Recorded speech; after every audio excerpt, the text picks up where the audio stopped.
Tu es au beau milieu de l'océan. Il est infini, mais tu ne peux pas le voir parce qu'il y a un épais brouillard tout autour de toi. Des nuages denses cachent un soleil énorme mais terne. Est-ce le jour ou la nuit? Tu ne sais pas. Tout n'est que brume grise autour de toi. Tu es seul. Même si tu essayes de plonger, au bout de plusieurs heures, tu ne verras toujours pas le fond de l'océan. Car tu es sur une planète aquatique. Ça a l'air assez étrange, mais ces mondes d'eau sont plus intéressants qu'il n'y paraît. Alors, jetons-y un coup d'œil.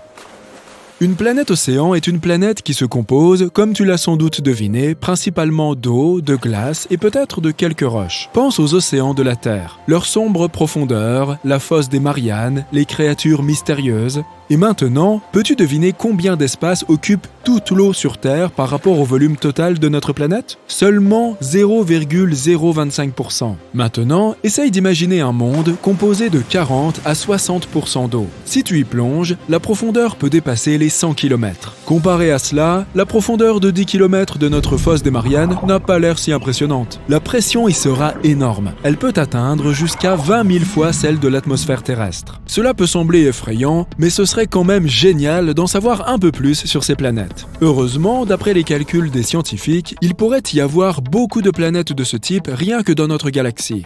Pas besoin d'aller bien loin. Tu peux trouver ces mondes d'eau à l'intérieur même de notre système solaire. Ce ne seront pas des planètes, bien sûr, mais des lunes. Jupiter a Ganymède et Callisto, et Saturne a Titan et Encelade. L'océan peut atteindre jusqu'à 30% de la masse de ces lunes. On ne sait pas encore si ces océans sont recouverts d'une épaisse croûte de glace. Mais on a découvert un bon nombre de planètes océans à part entière. Cela s'explique par le fait que les conditions dans lesquelles ces planètes peuvent exister sont très spécifiques. Par exemple, la planète doit être 6 à 8 fois plus grande que la Terre. Si elle est plus petite, elle aura une surface rocheuse. Et si elle est plus grosse, elle se transformera en géante gazeuse. En même temps, elle doit se trouver dans la zone habitable de son étoile. Un peu plus loin, et la planète se transforme immédiatement en une géante glacée ou en une super Terre froide. Bref, ces planètes sont très exigeantes. On a commencé à les explorer dans les années 1970. Mais depuis, on n'en a trouvé que quelques-unes. Quoi qu'il en soit, elles sont toujours très intéressantes. La première est Gliese 1214b. C'est la toute première planète océan que nous avons découverte. Au départ, les scientifiques n'ont remarqué qu'un petit point lumineux. Ce point s'est avéré être l'étoile naine rouge Gliese 1214. Une étoile tout à fait ordinaire, 5 fois plus petite que notre Soleil et 300 fois plus terne. Les scientifiques l'ignoraient plus ou moins, mais en 2019, ils ont remarqué que cette étoile possédait une seule planète. Et cette planète s'est avérée être assez étrange. Cette super-Terre est 2,5 fois plus grande que notre Terre et 6,5 fois plus lourde. Mais en même temps, elle a une très faible densité et à peu près la même gravité que notre planète. En d'autres termes, il n'y a presque pas de roches et de métaux sur cette planète. Mais ce n'est pas non plus une géante gazeuse. Il ne reste donc qu'une seule option.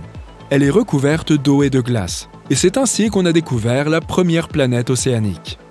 En fait, on suppose seulement qu'elle est composée d'eau. C'est en tout cas ce que disent les calculs mathématiques.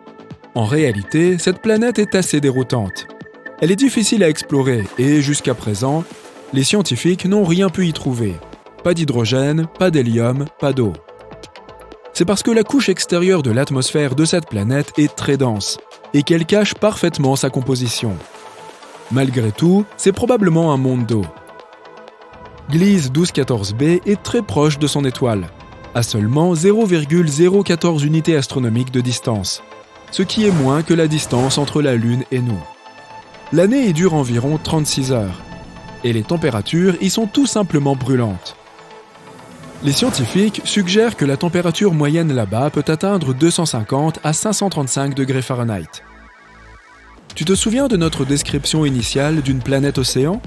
En réalité, passer du temps sur Gliese 1214b serait un peu différent. Ce serait plutôt comme nager dans une chaudière à vapeur. À cause de ces températures insensées, l'océan à la surface est constamment dans un état proche de l'ébullition sans vraiment l'atteindre. Alors, imagine que tu descends à la surface de cette planète en volant à travers des nuages de vapeur. Et puis, tu te retrouves soudain dans l'eau. Mais quand cela s'est-il produit?